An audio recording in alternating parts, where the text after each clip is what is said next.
The first time I saw her, I was convinced I had entered the wrong ship. The Starliner Celestia's song had been scheduled to dock at the Halvern space station, a bustling hub orbiting the edge of the Lyran belt.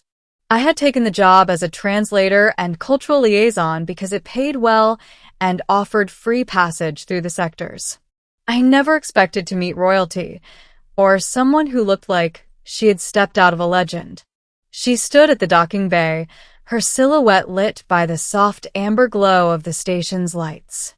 Her skin shimmered in iridescent shades of violet and silver, and her eyes, oh, her eyes, were the kind that seemed to see into your soul. At first, I thought she was one of the holographic displays the station was famous for, but as I approached, I realized she was very much real. "You're here for the summit?" I asked, my voice wavering despite years of experience dealing with alien dignitaries. She tilted her head, a faint smile forming on her lips. It was subtle, delicate, and for some reason, it made my heart skip a beat. "No," she said, her voice melodic yet commanding. "I'm here for you." I nearly choked on my own tongue. Her words weren't just unexpected, they were impossible. Why would a princess of the Zanari Empire, whose empire spanned 23 star systems, care about me, a lowly human translator? Before I could respond, she stepped closer. Each movement was graceful, fluid, almost hypnotic. My hands went clammy, and my mind scrambled for anything coherent to say. "You have a nice smile," I finally stammered, my words spilling out before I could filter them. The effect was immediate.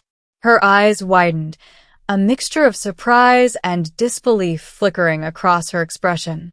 She tilted her head, studying me as if trying to determine whether I had insulted her or bewitched her. You said that aloud," she whispered, her voice almost a whisper of wind through starlit canyons. I nodded, too embarrassed to explain further. I didn't mean to adjust." My voice trailed off as she laughed, a sound that was soft, tinkling, and entirely unlike anything I had ever heard. It made the metallic walls of the docking bay feel warmer, somehow alive. "I've never had anyone say that to me before," she admitted, a flush of color spreading across her cheeks. If Zanari could blush.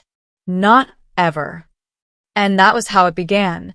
An encounter that should have lasted no more than a few minutes, but somehow stretched into hours. She introduced herself as Princess Lyriana of Zenaria Prime. Despite her royal status, there was no arrogance, no distance. Instead, there was an earnest curiosity, a genuine fascination with my human perspective. I spent the next hour explaining Earth customs, fumbling over alien equivalents of greetings and gestures. She listened intently, occasionally laughing at my awkward comparisons and surprising me with her own insights into diplomacy and interstellar etiquette. I had never imagined a princess could be so relatable. By the time the sun, or rather, the twin suns of Halvern Station, began to set, casting a lavender hue across the docking bay, I realized I had been talking nonstop for hours. And yet, she hadn't looked bored even once. "I want to show you something," Lyriana said suddenly, breaking my thoughts. She turned and gestured for me to follow her toward the station's observation deck. The deck overlooked the belt, a dizzying panorama of asteroid fields, glowing nebulae, and distant stars. It was breathtaking, but even this magnificent view was overshadowed by the sight of her standing beside me, her hand brushing against mine ever so slightly. "This is where I come to think," she said softly, "when the responsibilities of my position feel heavy." I swallowed hard. The notion of a royal being vulnerable was alien to me, yet here she was sharing it with me like a friend, or maybe something more. "You're very brave," I said, trying to match her sincerity. "Most people wouldn't dare to see you like this, without all the protocol and guards."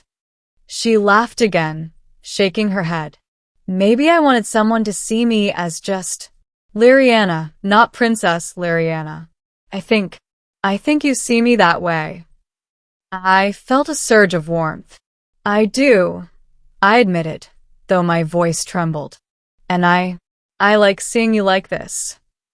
For a moment, we simply stood there, two beings from different worlds, united by something as simple and powerful as a smile. And then, unexpectedly, she leaned closer. The contact was brief, almost imperceptible, a brush of lips against my cheek, but it sent a jolt of electricity through me. She stepped back, eyes wide with surprise, and suddenly the reality of her position, her world, and the impossible nature of what was happening crashed over me. "You can't," she whispered, almost to herself. "You don't understand what it means for a human to feel for a Zanari." "I think I understand more than you realize," I replied, my voice firm despite the racing of my heart.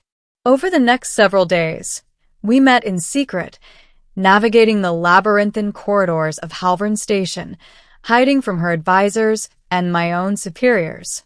Every meeting was a revelation. Her laughter, her insights into her empire, the way she made me feel like I belonged somewhere I never expected. But secrecy has its limits. During the third day, a sharp knock at the observation deck's entrance warned us of approaching company. Liriana's hand tightened on mine. "They're here for me," she said, her voice barely above a whisper.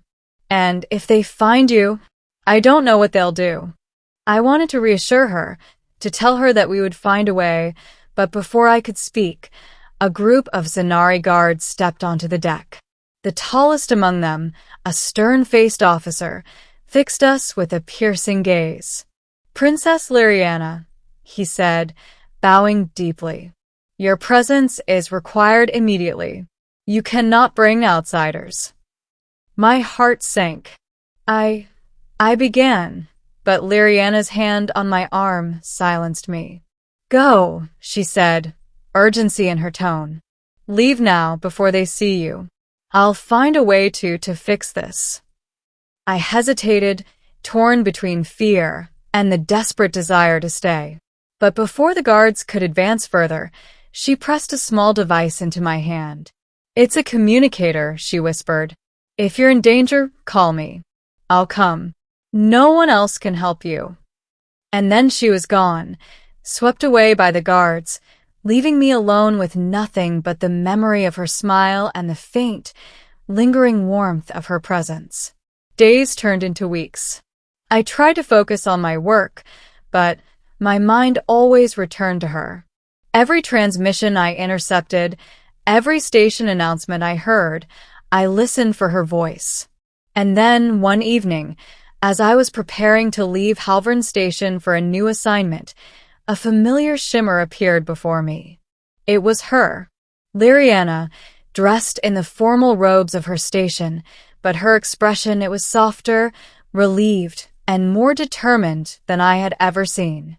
"I couldn't stop thinking about you," she admitted, stepping closer. "I've spoken to the council. They understand now.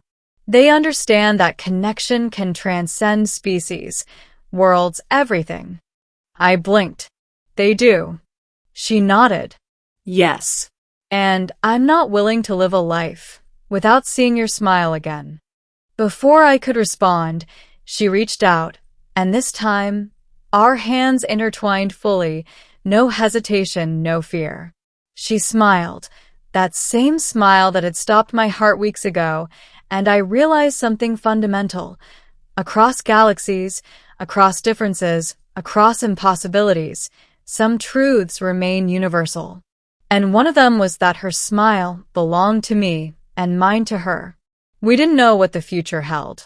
Diplomacy, politics, interstellar tension, none of it mattered.